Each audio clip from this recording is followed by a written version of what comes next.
After you watch this video, rate my gameplay on a scale of 2 to 12. Catanians, there is a drought, and this is just Seafarers. No Cities and Nights, just the Seafarers expansion. And right off the bat, we already had a player leave.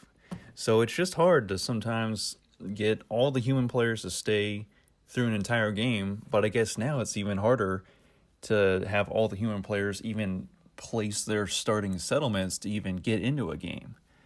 So like I said, this is Drought. Now, Drought used to look different in the beta version of Catan Universe when they remastered it or put out the full version and did updates. Some of the scenarios are different from what I remember them being. So in this one, we have the 3 desert hexes like we normally would in Drought, but this time there's very small extra islands surrounding the main island. Now, I remember playing a version of Drought and the beta version of Catan Universe where you kind of had the 3 desert hexes in the top left of your screen, and you had to go through them to get to or no, that's through the desert. I'm sorry. Through the desert, there was 3 desert hexes in the top left of your screen on the main island, and then they were blocking you or just in the way of getting to 3 pretty good hexes beyond them. So you had to go through the desert. That's the through the desert scenario. Drought, actually, I believe I have one video on that from the beta version of Base Catan where there's a bunch of desert hexes like in the middle of the board, and you can build on either the left side or the right side of the board, and you can, like, there's just a huge drought in the middle of the board. So if you build both your starting settlements on the right side of the board, but you're like, man, I really eventually want to get over to the left side of the board because there's some gold over there, or there's a good number or a good resource that I want, you would have to go through, I think it was like, you have to build through like 5 or 6 desert hexes just to even get to the other side and be able to build on a resource. So that's definitely, I'm pretty sure I have a video on that, so you can go back at my Catan Universe playlist and look through. And this one, I decide, you know what? I don't want to build on the coastline at first. I know, obviously, the name of the game for most of the Seafarers expansions is going to be to build on one of those extra islands surrounding the main island, because it's going to give you 1 victory point for the settlement and then 2 additional victory points for building on a new island. So I'm going to go ahead and try to get myself set up. So I have the 9-3 ore with the 6 wheat. So I'm hoping I can get a city, maybe even 2 cities pretty early on. And then I have my other settlement that's going to cash in a bunch of ships later on when I build to the coastline, and then I'm ready to cast off up to those gold hexes at the top of your screen that are just barely blocked by the top player banners. So that's why I built on the 3 lumber, 8 lumber, 4 sheep, and I'm going to point my road to get ready to build the next road to that 3-for-1 port with on the 3 lumber and the 11 sheep. Now I could try to go over to the 11 sheep, 4 sheep, 10 brick, but we'll kind of see how the game goes. If the trades are good, especially with a computer, whenever there's an AI, the trades are very good. You can exploit the AI, as I've shown you in many of my videos. Now, some people are unable to exploit the AI as well as I am, so that makes me wonder, do AIs respond differently based on their difficulty level or maybe some other factor? But I have almost always been able to get 2 cards from the AI for one of my cards in a trade. Even if they offer a 1-to-1, I'll ante it up to a 2-for-1, and if they have the cards, I almost always get it. The only time I don't get it is if they only have 1 of that resource and they actually can't trade 2 of that resource that they're offering. So being able to exploit the AI is going to get me onto this port faster, and then we'll be able to cast off. You see it's a 5 gold and an 11 gold. And then if I just build on that 5 gold, I could immediately take a right turn with my ships, go over to that other island with the 11 ore, plop a settlement on there. A settlement on the 5 gold plus a settlement on the 11 ore on 2 different extra islands, that's going to be a total of 6 victory points. What a huge swing in victory points that's possible. And I'm have myself set up pretty well to get on those 2 islands. Now, it looks like the computer is already getting ready to build on the extra island at the bottom left of your screen. It's a wheat hex. So we may have to keep an eye on what the computer's got going on. Blue looks like they're just trying to do their thing, get on that sheep port because they do have a 4 sheep and a 6 sheep. So utilizing the sheep port is going to be very beneficial, very smart of them to do. And then later on, I believe they might, on the other end of the main island, they're going to try to get on that 3-for-1 port on the lumber hex, and then from there cast off and build on that 8 ore extra island. And then they actually, after they build on the sheep port, they can swing up 2 ships up to that 4 lumber on the right side of your screen, and they have a potential for 6 victory points later in the game once everyone's production starts increasing and really just rolling in like crazy. So we'll just have to see how it plays out. Sometimes it's pretty slow early on, just waiting for your numbers to get rolled or being shut down by a 7. As you can see, my 6 wheat is shut down. So that kind of kills all my momentum towards building a city. So in the meantime, I'm going to have to see if I can get some good trades. Hopefully I can get a settlement on that 3-for-1 port. If I can't get any wheat for the city, maybe I can just get some more trades from the computer. So blue did, in fact, build. So now they've doubled down on that 8 wheat, plus they have the sheep port. So early on, they're doing very well. And, their 8 is wide open. But because I rolled a 7, I'm like, you know what? If I can't have any wheat, I'm going to make sure that blue can't have any wheat for a little while. And if you read the details about this specific scenario, about the drought scenario, I believe it actually states that there will be limited wheat hexes to build on. And I think it's not only is it the extra desert hexes, but it's also limited wheat hexes, hence drought, because there is a drought for Catanians on the land of Catan, and thus not a lot of wheat has been able to grow. So you can kind of, picture that the story along with the description of this specific seafarer scenario. So with that in mind, that's why I was like, I have to build on at least 1 wheat hex or get to a very good port. Like, for example, blue did. If they didn't build on that wheat hex, they still have the sheep port with their 2 sheep hexes, so they would not have been totally screwed. But keep in mind, if you do play drought, get on the wheat hex if you can. Now, if you go last and you're playing 4-player on drought, then you might be very out of luck in terms of building on a wheat hex. You'll be able to, but chances are the first 2 players will build on, if there's just 2 wheat hexes on the main island in drought, and you and the 3rd player to go will probably be forced to put a settlement on a part of the coastline of the wheat hex.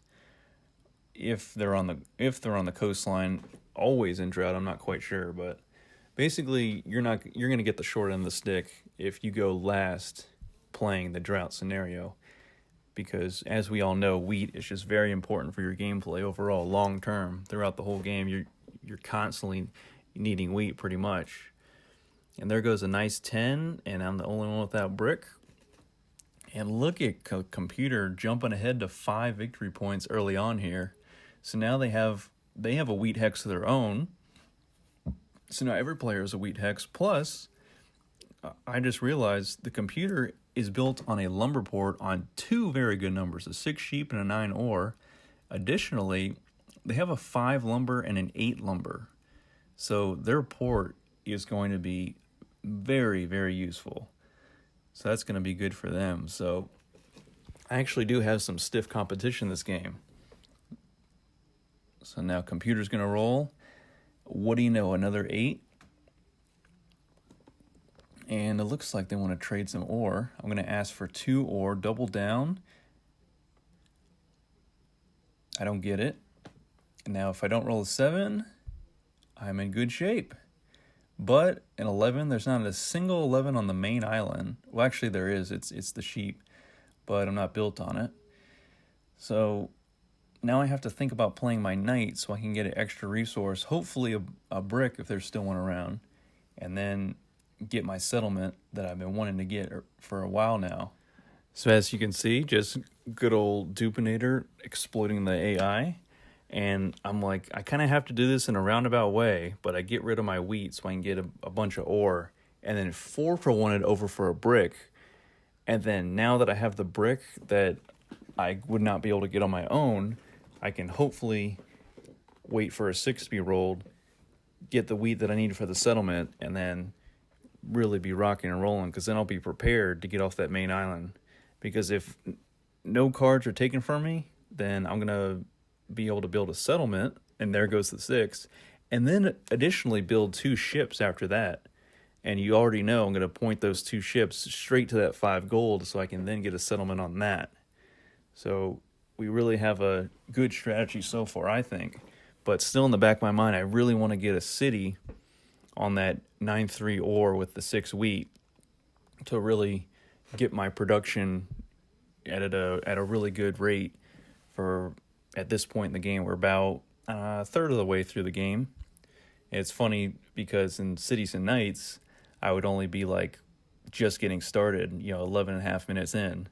But in Seafarers, usually the games don't take that long unless you're playing the greater Catan scenario. Then you're playing to like anywhere from 18 to 21 victory points depending on the number of players. So, but thankfully Drought is just to 14 victory points. I say just to 14, and most people who play, basic Catan were like, 10 points is good. And they're like, you can play to like 17, 19, 21 victory points. That's insane. And I'm like, I absolutely love it. It lets, players that are kind of far behind have a chance, a glimmer of hope to catch up. Because usually in basic Catan, it's really hard to come back from being down, 4 or 5 victory points. But in Cities and Knights and certain Seafarers expansions, it's totally possible. So I just enjoy the fun in that, the expanded strategy, and the ability to make crazy comebacks, as I've done here and there. So actually, I went ahead and I pointed my ships the other way because I want to, shoot out to the left a little bit, and then I'm just going to curve to the right after I build on that 11 gold, 5 gold. So that way I can keep my road system, my shipping route system, if you will, in one continuous line, and eventually longest shipping route will be mine. And if it's ever contested, I'll be in a better position by having my roads and ships already in a continuous line and keep them that way, instead of trying to break it up early on and then later on trying to connect it up in the best way possible. I'll just go from the get-go here. So, I contemplated playing the knight to get it off my 3. And I did in fact do that. Because you never know, there's always a chance the 3 could be rolled. Plus, that 8 wheat is just calling out to me. It's like, you know what? This is too hot of a hex. I just have to shut it down. And I get a brick from it. So all that brick that's usually rare, and what do you know? An 8 gets rolled. So I prevented blue from getting 2 wheat. Plus I picked up a lumber. And now I am, after that ship, I am 2 short cards away from having a settlement on an extra island. Plus I took longest shipping route, longest road in the process. But blue rolls a 7. Looks like a computer had to burn cards, but I already know the robber's going on me. I guess me and the computer. And blue actually stole from the computer after I did blue so dirty and shut their 8 down. And what do you know? After they shut our 8 down, blue's 8 got rolled. So good for them. But I'm feeling good. It's not going to be this turn they get the settlement, but it's coming up here pretty soon. So just getting another sheep, can't really do much with that. But what do you know? The computer was like, I'll throw you some wheat. So I was like, absolutely. Now I'm in a better position to get a lumber. I should get a lumber by next turn, or I should be in a position to trade for it, because now I have the 3 for 1 port. But then a pesky 2 gets rolled. It's like, come on. Nobody wants these 2s. Just re-roll. If a 2 gets rolled, you should be able to re-roll. You should have that option. That's what I think.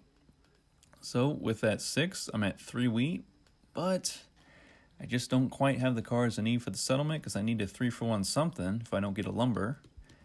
And that is always a good thing to do. So I traded one of my wheat away, even though I was really close to being able to do a 3-for-1 situation.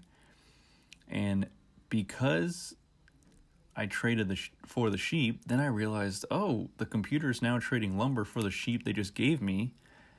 It doesn't really make sense why they did that, but I'll take it.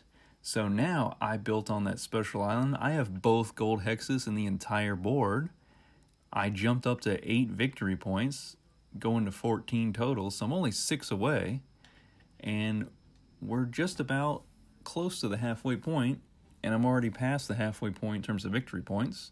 So if I can hold on to my longest shipping route, go over and build on that 11 ore, we're going to be looking really good for the victory here. But you never know. Things can happen. Things always happen. I've had so many games where I'm doing really well in the first 3 quarters of the game, and all of a sudden, late in the game, for whatever reason, my production just slows down like crazy, and then someone else's production goes way up because the dice rolls change. It starts favoring their numbers more than mine, and then they catch back up, and then then I'm in a fierce battle with them, and I was like, I was ahead this whole time. How did this happen? So that's why I say you never know. Always don't count anyone out. So that was a good 3 for me. So I can't quite build a city, so I'm kind of at a crossroads here. I'm like, if I get another 3 or another 9, I'll be able to really seriously be close to building my first city. But if I get a 4 or 11, I might just have to build some more ships to continue my longest road conquest and my conquest to get on more extra islands. And I really had to commit to going over to the 11 ore because I could have changed my mind and gone over to the 6 brick up there all by itself, because I did see blue kind of thinking about after they build on that 8 ore, I'm wondering, are they going to build up to that 6 brick? And right there, moving the pirate ship, I could have placed it right in front of that ship that they have on the 8 ore to block them from building any further out, but I knew it was going to be a while for them to build some more ships. Plus, I wouldn't have gotten a card for them. And, certain scenarios, you could use the pirate ship to block people from building to a really good area. But sometimes if you don't have a lot of cards and you just really need cards to be able to use them for leverage and trades, or, build more things at critical points in the game that you can kind of feel out, then you got to steal the card over blocking someone.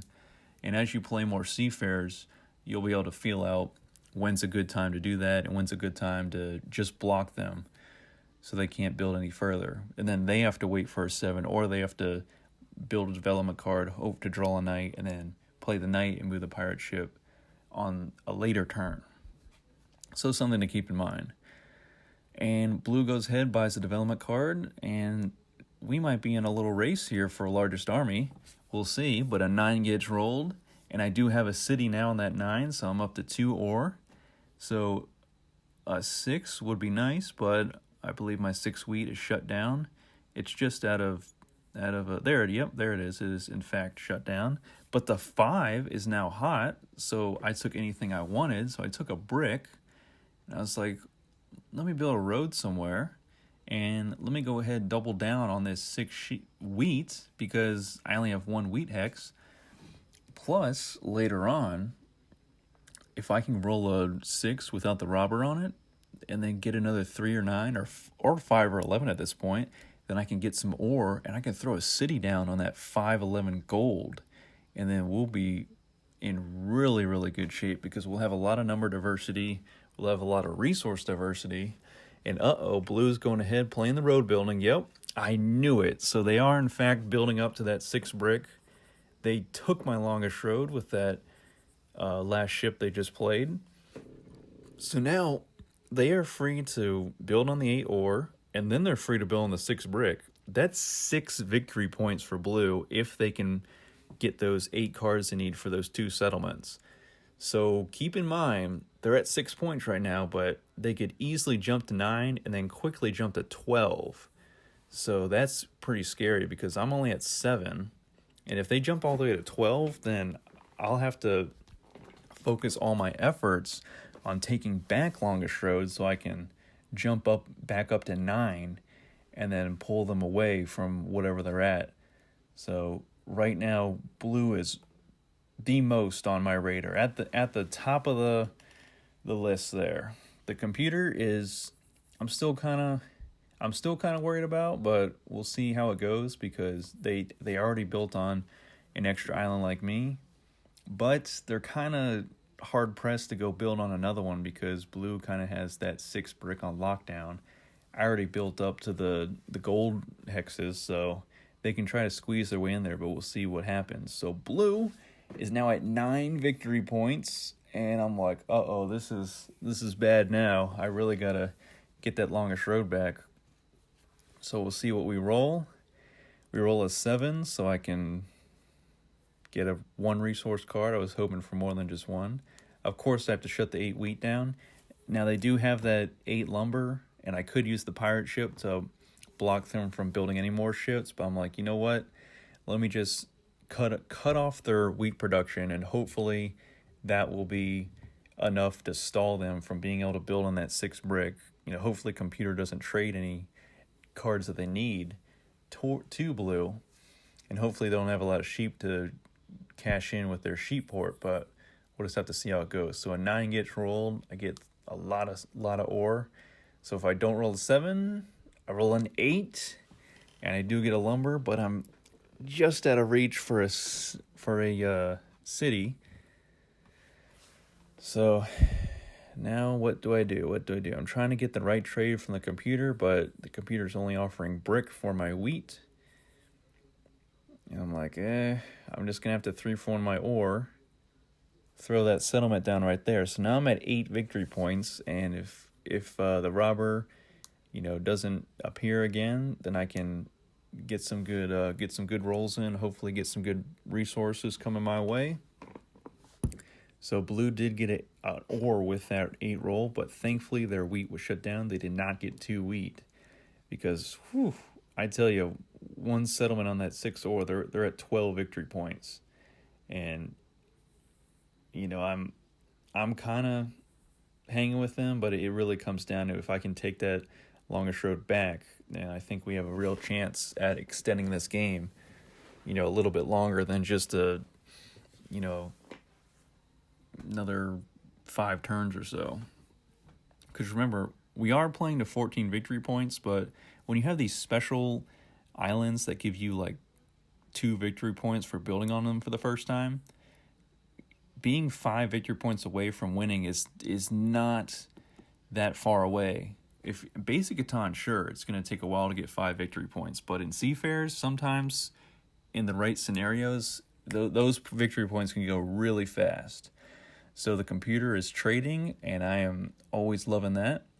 So I get some brick from them, and I throw a road down because blue actually put the pirate ship to block me from continuing to build ships along the 5 gold and towards the 11 ore. So I'm like, you know what? That's okay. I can't be worried about trying to get that pirate ship out of there. I just have to get some more roads or ships on the board, and why not let it be roads, because the pirate ship can't block roads whatsoever. So I'll just play some roads and see if I can take that Longest Road. And blue builds another ship along the 6 brick, and they could even build 2 more ships and be touching the 11 gold, and that would be very scary, because if they build on the 11 gold, they'll be at 12, and then there's no way I can block them from building on that 6 brick that they passed. So then they can throw a settlement down on that, and that's game. That put them at 15 victory points, more than they need to win. So here we go. We have a 7. I can move the pirate ship, which I will do, and I will keep the robber on the 8 wheat so that blue will be struggling to gather wheat up to build another settlement. And again, I could have blocked them from building towards the 11 gold, but I decided, you know what, I have to take a resource for them. Every resource counts at this point in the game. The game is so close that even missing one resource to not be able to build this one thing at this certain turn, like, trying to take longest road. If I'm just one turn too late, then that's the game. So I could have built another road, but I was like, you know what? Not yet. Let me hold off. Let me see if I could build a road and a settlement next turn. That way, from there, I'll be on the coastline on that 5 gold and that 10 wheat, and then I'll be able to build over to that 11 ore. Okay, so now we check in with Gray. Gray has 7 victory points. They've been kind of flying under the radar. I don't really know what they got going on. They do have 2 development cards in their hand, and they have played a knight. So, not really sure who's going to get largest army at this point. And of course, they shut my 6 wheat down. Very popular hex. And I'm trying to see what trades I can exploit. And there we go. But then Gray goes ahead. They play a knight. Thankfully, they put it back on blue on that 8. So I'm like, okay, I'm in a good spot because I have 3 ore that I can 3 for 1 if I need. Unfortunately, that was a 10, so that does not help. Seeing nothing from the computer.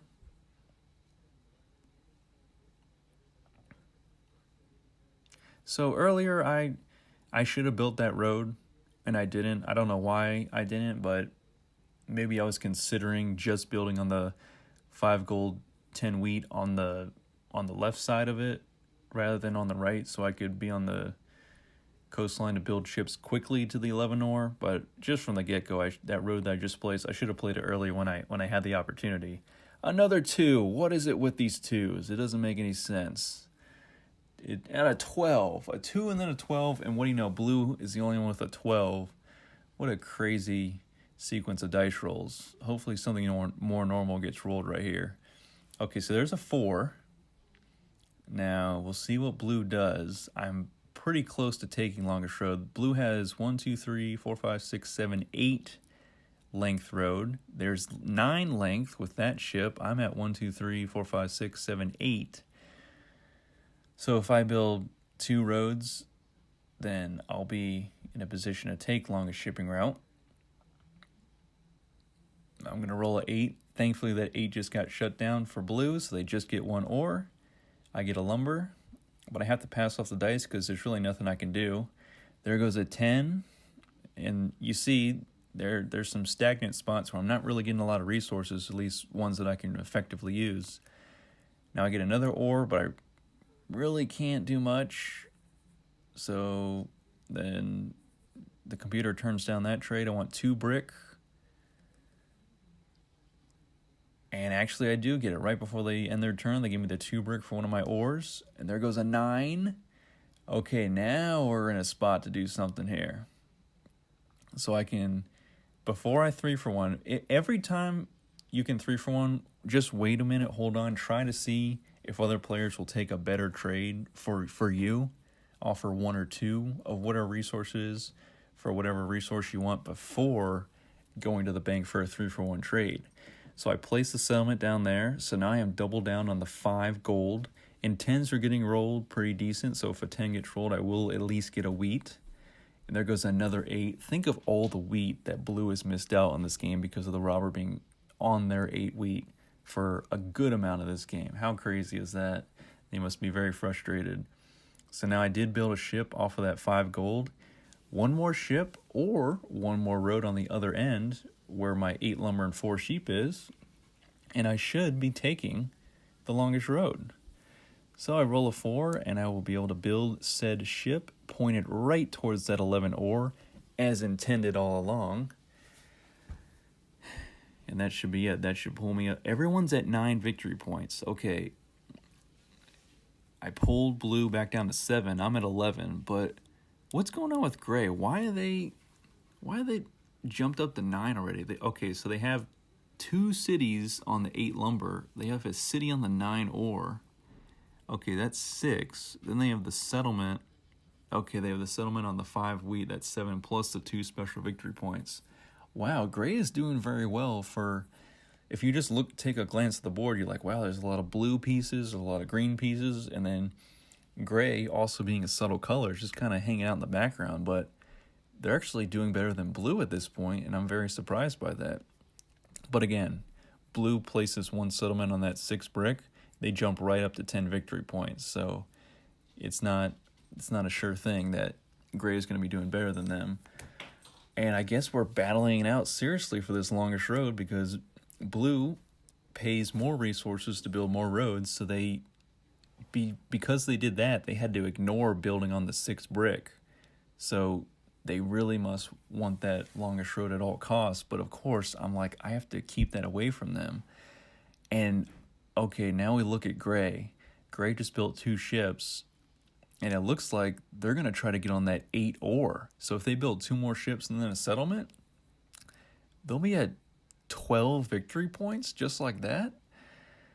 Okay, this is getting a little out of hand here. So I'm going to see what I can do here. Off of the 5 gold, I choose to get essentially a free road or a settlement if I so desire. Definitely it's going to be a settlement. So if you ever have this exact amount of cards, even if you had 1 less sheep, you can build a city and a settlement in the same turn. How crazy is that? So that is exactly what I will do. I will jump up to 13 victory points. That is a 4-point swing. And if I take longest road, that's the win right there. And you know how close I am to taking longest road. Even if the pirate ship gets moved on me, I can just build roads instead of ships. So we are in a very good spot. I knew my file was going to get shut down with that robber roll. But that's okay, because if an 11 gets rolled, that is essentially a free ship, because that's a gold and a sheep. And I can take a lumber off of the gold, build the ship, and blue goes ahead. They build some ships. Now, if they place a settlement on that 11 gold, they'll get up to 12 victory points. And gray's still making it work. Now if they build a settlement on that 8 ore, they're at 12 as well. So even though I'm 4 victory points ahead, it's not totally in the bag just yet. And okay, everybody gets cards off that 8. Now that's doing really well. But I have to pass the dice because there's nothing I can do. A 9 gets rolled. Okay, if I get 1 more ore, I can build another city, and that could be my victory. But guys, I'm sorry, and gals, sorry to burst your bubble, but this was not my game. This was actually the computer's game. Even though I am that close to victory, I have to watch as the computer builds on another extra island, jumps up to 12, builds a city, jumps up to 13, and they were holding on a secret victory point development card the entire time, which is their 14th victory point, and thus they win. What a game. You can see 3, 11, and 12 each got rolled once, so go figure for building on that 3. And this has been either the second or third game where the computer just sneaks up on everyone or just does really well and wins. And you're like, wait a minute, I had this game in the bag. Everything was going so well. I was completely set up. I was battling it out with the other human player for longest road, but I was still building other things along the way.